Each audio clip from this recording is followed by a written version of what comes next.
December 1, 1955, Montgomery, Alabama. A tired seamstress, a soft-spoken introvert, goes inside a bus and the conductor asks her to give up her seat. And she quietly says no. And this no became the most powerful no ever heard. I'm talking about Rosa Sparks, and this no gave rise to a movement came to be known as the American Civil Rights Movement. Now she didn't lose her cool or raise her voice or lose her temper. She just asserted her self-respect, her dignity, her pride of being a person, and that was so powerful that it gave rise to the American Civil Rights Movement. Why do I start with her story? This tells us how important self-respect is in our life, especially in the life of someone that society tends to overlook, someone like an introvert. Now, how can this be a potent superpower? That's exactly what I'm going to talk to you about today. Now, if you learn to nurture self-respect and hold your self-esteem, you will see that though you are not very vocal or loud, that quiet confidence that you gain deep inside will give you the power of accomplishing great things. Before we begin, let me just tell you one quote, and this is from the Stoic philosopher Musonius Rufus about 2000 years ago, and it goes something like this: the world starts respecting you when you start earning that yourself first. Meaning, the world will start respecting you only when you learn to respect yourself first. Hold that thought and let's dive right in. So, what exactly is self respect? Self respect is not about ego or putting yourself above others. It's the assurance that you matter, that your inner being matter. It's the fact that you hold your own respect in the same line with others, that you set boundaries, that you be kind to yourself. And this is something that feels deeply personal for an introvert. Let me take you back when you were a child, and I'm sure as an introvert you must have heard how would I put it, many relatives telling you that you're too quiet, you're too aloof, you should go talk to somebody, say hello to somebody. And this takes me back when I was a kid, and I used to just love reading a book because I didn't know what to say at a family gathering. And for some time, I felt a huge pang of guilt, that like I'm preferring that solitude over talking with someone, and that kind of eats you inside. But over time, I understood and accepted myself for who I was, and my communication skills, the way I speak, started improving by itself. I know what to speak when and where. I don't want fit into any forum. I want that balance.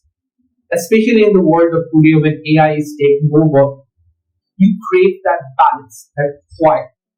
You want to be with yourself. And there's nothing wrong with it. It's psychologically speaking, like even Abraham Maslow famously coined, Maslow's hierarchy of needs.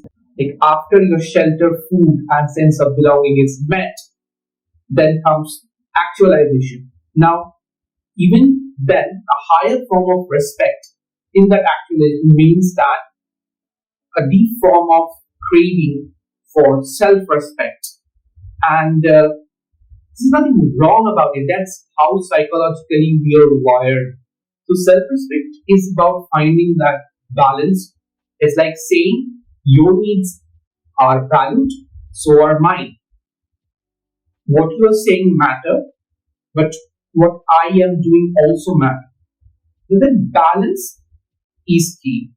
You cannot go in and look for self-respect from the eyes of somebody. Like let me put it like this is what construes self-respect. If you have been taught like that, that's not how it works. Self-respect is inner actualization. You need to understand who you are, what is of value to you, and fight for it. Now, fighting is not always in a violent manner. It's something when you take a stand, just like Rosa Parks did, it can spark a movement, not in the outside world, but in yourself. And that's the start of building your self-respect bit by bit, step by step, till you find the balance. You don't need to feel guilty, and you get there in time, I'm sure, because it took me quite some time as an introvert, especially that preferring solitude uh, over, socializing. It ate me bit by bit. Is there something wrong with me? And I have been called abnormal at times, and I'm certain you have been called by different adjectives. But as I grew up and I faced a lot, it didn't make sense to me. And I wanted to tell it flat out that there's nothing wrong with you. It's the apprehension of society that you are not fitting into a perfect block. You don't need to be a perfect block. You don't need to fit in order for your value to be realized. Okay? Let's take out some examples. Let me show you some examples. I told you about Rosa Parks, right? And she fought for it in the sense without fighting. What do I mean? She was very quiet. She just said no.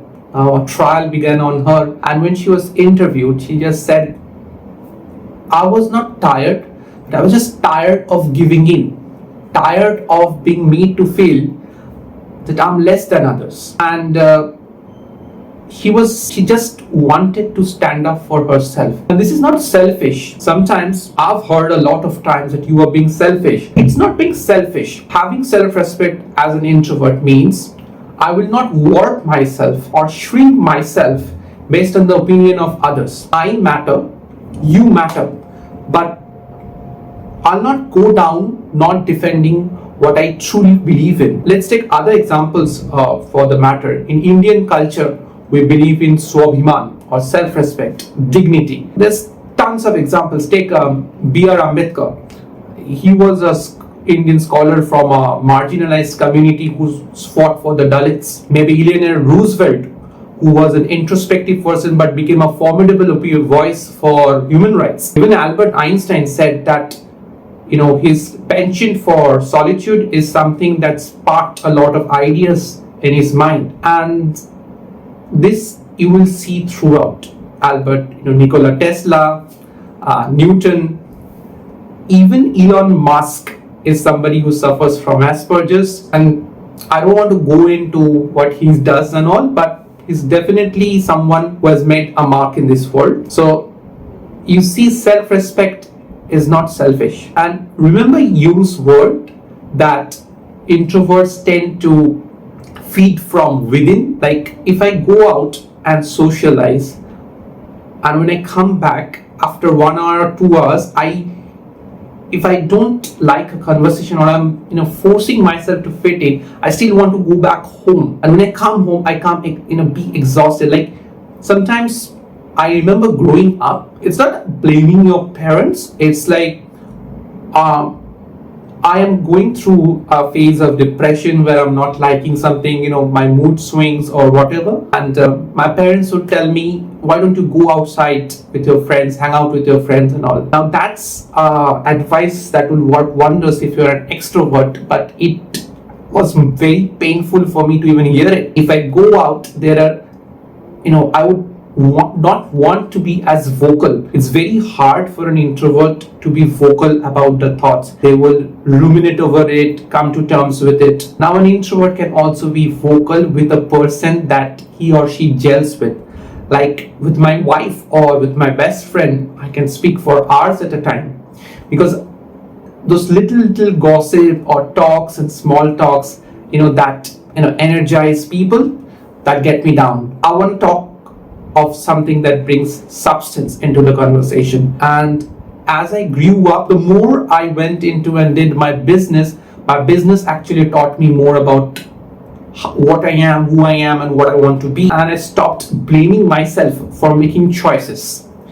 And I owned myself for who I am. And I think you should too. Don't let anyone tell you how you should live your life. It's only one life. That's what self-respect is. It's not ego. It's not that I'm the best. It's the fact that I matter. and I'm not going to shrink myself just to prove to you you are better than me. Or I respect you, and I wish that you do the same for me. That's self-respect, standing your ground quietly. You don't need to be vocal about it. Remember, a quiet no that was more powerful than any speech that sparked the American civil rights movement. You should think, what kind of quiet no's are you holding back? Think about it. Even if you talk about the philosophers from Greece and Rome, they said, never outsource your self-respect to others' opinion. And remember the quote I told of Musonius Rufus, that actually plays on that. Until you find that courage to respect yourself, the world is not going to do that. Even Marcus Aurelius, famous for stoicism, he believed and he didn't let himself be carried away by others' praise. That's integrity. That's self-control.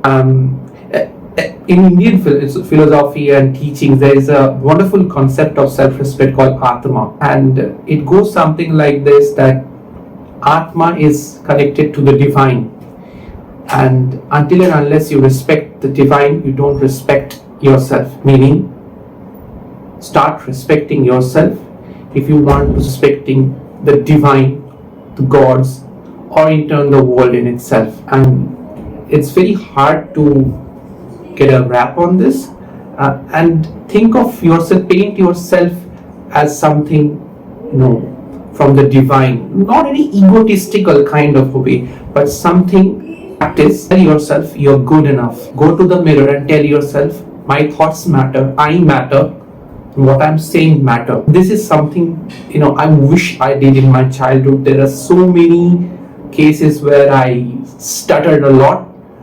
When I was speaking to someone, I didn't know what to say, especially in an interview. My first interview was a mess. And looking back, if I tried this, go to a mirror every day for 5 minutes when no one is looking, say you matter, say your thoughts matter, your dreams matter, talk to yourself once. This doesn't make you mad. This is important, especially in our culture, which actually kind of showcases or glorifies sacrifice of the self for the family. I believe until and unless you respect yourself or you're happy by yourself, you can't do the same for anyone, even if it is for your parents or someone you love. That integrity is a practice that you do to yourself when others are not looking. Remember, it takes time to build that confidence. Most of the middle class is not suffering from a lack of talent. It's suffering from a lack of confidence. The what if curse. And you take any book, any non-fiction book, The Subtle Art of Not Giving a Fuck. If you read Quiet by Susan Cain, it all starts from within. And you don't have to have crazy talent to do what I'm saying. You don't have to be someone like Usain Bolt or Sachin Tendulkar or Roger Federer. What's the one thing that separates them from us? They believed in themselves when no one else believed. So it's not that you do something and then the confidence comes by itself. This is where I was wrong. You build up the confidence bit by bit. Like, I have certain targets that I want to set, and I don't know if I would meet them, but I'm fairly confident in myself. I believe I will do it. See, I didn't say I can do it. I will do it. It will take time. Learn to back yourself. This is the single most important skill set I have ever acquired. Not business tactics, even not how you speak. It's backing yourself. Back yourself when no one else will, right? And especially an introvert, when you're unable to be vocal about your thoughts, be articulate about what is going on in your head, this will give you that confidence, that spark. Do that exercise today. Self-respect is all about dignity. If you know Swami Vivekananda, when he said, if you do not respect yourself, you cannot respect God. That's powerful, right? And this is particularly true, especially in collectivist cultures such as ours, when we are forced to be like others or fit in. There's a famous researcher and academician called Brene Brown, and There's a famous line of hers which I absolutely love. It said, it goes like this: daring to respect your boundaries is about having the courage to love yourself at the risk of even disappointing others. Daring to set boundaries is about having the courage to love yourself even at the risk of disappointing others. And the moment you hear that line said, and you start to feel disappointing others, should I disappoint my family? It doesn't work like that, because there's a very fine line between respecting others and self-respect, and it often gets blurred in our cultures because we are often taught to put the opinions of others before ourselves, the opinions of elders before ourselves. It's nothing, I'll not say it's bad, but it's really difficult in South Asian cultures, Indian cultures, where you grow up listening that you need to respect somebody because they're elder. I'll say it doesn't. You have to be honest to yourself enough to think that I'm not going to violate my values. Now because otherwise you'll end up getting unhappy, and the person you care for will also be unhappy. Now it's especially tricky, very, very tricky in a South Asian concept, because very hard to stand up and say that no to your parents. I know this because I have done this 2-3 times when actually I dropped out from a B school, from my MBA, didn't take a government job, even coming from a government middle class family. All hell broke loose. But when I look back, I think I would have regretted if I kept it within myself for longer, because I was already in a very bad space back then.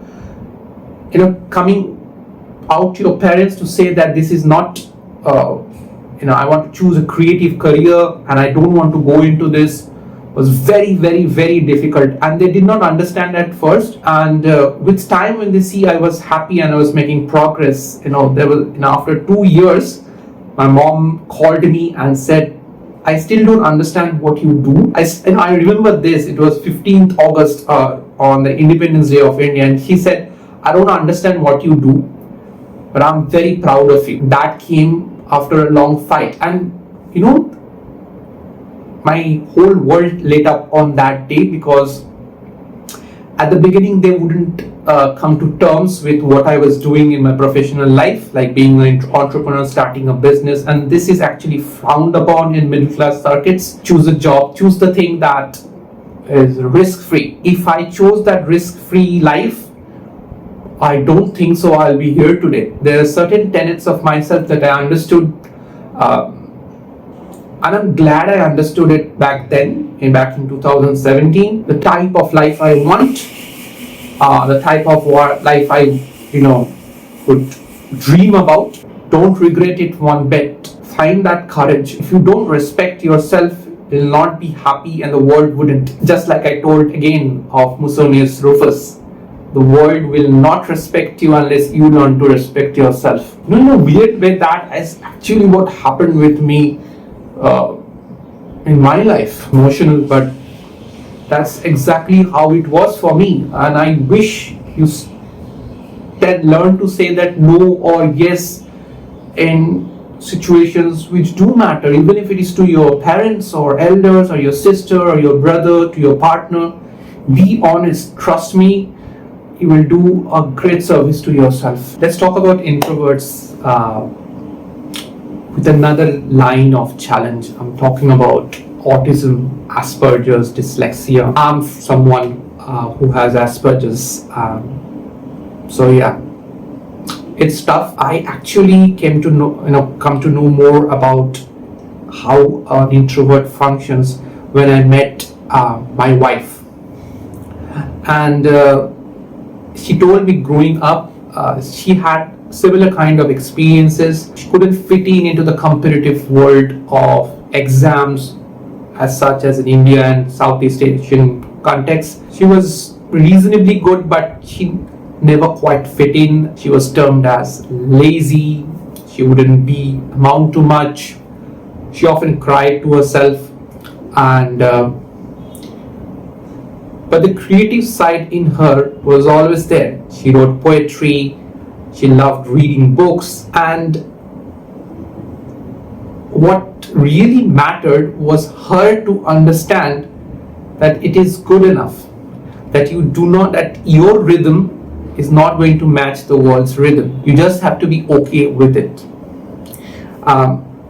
All famous people, for example, Nikola Tesla, then Dr. Temple Grandin, all people who listen to their own voice, and that made quite a difference. And my wife is very successful as a creative person, and I asked her, like, what made that change? What made you understand that I'm different and it is okay? And she said, I always knew I was different. I never wanted to paint myself as someone superior or inferior, but I always at the end I wanted to give myself a last chance to see if I could figure it out by myself. I understood my brain was wired differently, and that's okay. And the most important part, she said, I've learned to forgive myself for my small quirks, for my small the way I talk, the way I communicate, and that's made all the difference. That's really is something that still reverberates in my ears till date. Why fit in? Like the saying goes, why fit in when you can stand out? So she has a good career of herself, and the thing is, at the end she learned to forgive herself. You see the words she chose. She didn't tell that her parents forgave her or the society forgave her. You need to forgive yourself for the demons that are in your head. I know when you go to sleep, you say, you're not good enough and all, I'm not good enough. Do I really deserve that? You can't come up and say that. You can't be vocal about it. More difficult. For me I was very pattern centric. I couldn't understand jokes on face value. I would crave for that quiet corner and with the rain falling down on the window, and I could just sit there carving a story in my head and look up. Now this is not to say I was only creative. I loved maths and I still love maths, but there's some part of me that finds the pauses between sentences, the pauses between words. Sometimes a pause actually gives more value to a sentence than the entire paragraph. I want to find meaning in those pauses, and I'm sure many who are neurodivergent like me find meaning in those pauses which normal people tend to overlook. For us, at times, we need to slow it down to go one step faster. So you don't have to race. This is not a marathon of sorts. This is life. It's not even a marathon, because if you put the context of a marathon, means that you're still racing against someone, right? That's why I don't like to say life is a marathon. Life is life. Life is life is life. Like to race, understanding who you are is something so rare that you wouldn't believe, especially in the world of today. See, you're coming back from school, college, job, whatever, you are talking with your parents, you're talking with your wife, your kid, the next day starts, you don't get time to think for yourself, who I am. This is what gets and creates that void that later becomes burnout. And it's tough, especially for people with neurodivergence. This can become quite too. So please forgive yourself today. That's the first thing you should, you can start now, right now. It's not like you decide to do it yourself. Maybe it happens. For me, it happened in a one day. For my wife, it took some time. Take that time, but start that process. There's some more, like be methodical. Start small. After what I have said, if you are watching this video till here, every time that you get the courage to go and tell yes or no, which is a contrarian take to someone that you not generally do, even if you are stuttering or your hands are shaking, write down in your journal, or treat yourself, maybe a chocolate or something you like, maybe an ice cream. At the first it will look like the world has broken apart and your heart starts racing. But over time, these small acts will add up and build your self-respect, your integrity. And you will see you are entering into a world of peace. And you should also surround yourself with positive people, because the world has become way too negative. So you need people who get you, someone who tells, like, I need you to listen to me, and I just need you to listen, to just accept what I am saying. If you have those people, congratulations, you've already struck the lottery. But finding those people are very hard. It can be a friend, it can be a mentor. For me, it was a mentor. There was someone who I came into my life during my course of business, who changed my fundamentals regarding how I looked at business, how I did business, and opened up the world for me. She was there to listen to my venting, to my ramblings. She never kind of told me to do anything. She encouraged me to find my own self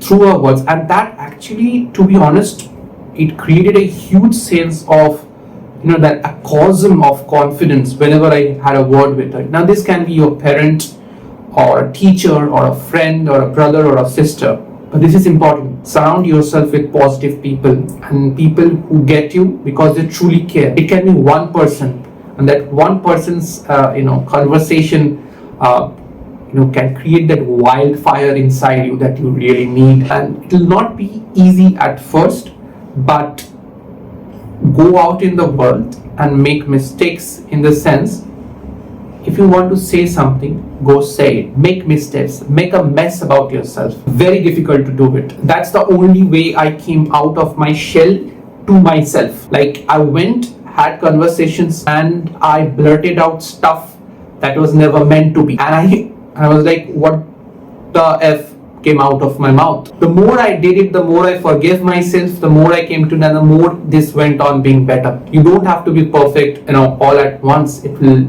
come to you. And sometimes people won't get you. You need to educate themselves about what introversion is, what neurodivergence is. Your job is to just communicate and inform about who you are. If they truly respect you and love you and care for you, they'll understand. And if not, it's time to create distance. I know it's hard, especially if it's family, but this is for your own good. And for the problem in families is communication. The communication is there, but it kind of stops midway. The way we step into our adolescence, we don't tend to share what's going on in our lives, ourselves, and that creates chaos. The barrier becomes so huge that you live inside the same house and you can't be vocal. This is especially more difficult for introverts to communicate, because I don't feel confident that you will like what I have to say, so I hold it back. I fear retaliation. I fear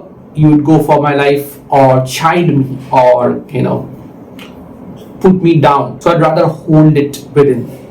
I got chided a lot, but I'm very grateful for the fact that I took up a position for my career, for my life, and who I wanted to be. The main difference, I would say, to get confidence is it begins with for you. It needs to come from you and only you, and it starts with a decision, and then the process begins. So, a person with self-respect will still look the same, eat the same, may want Friday nights in, but deep inside, there's one thing.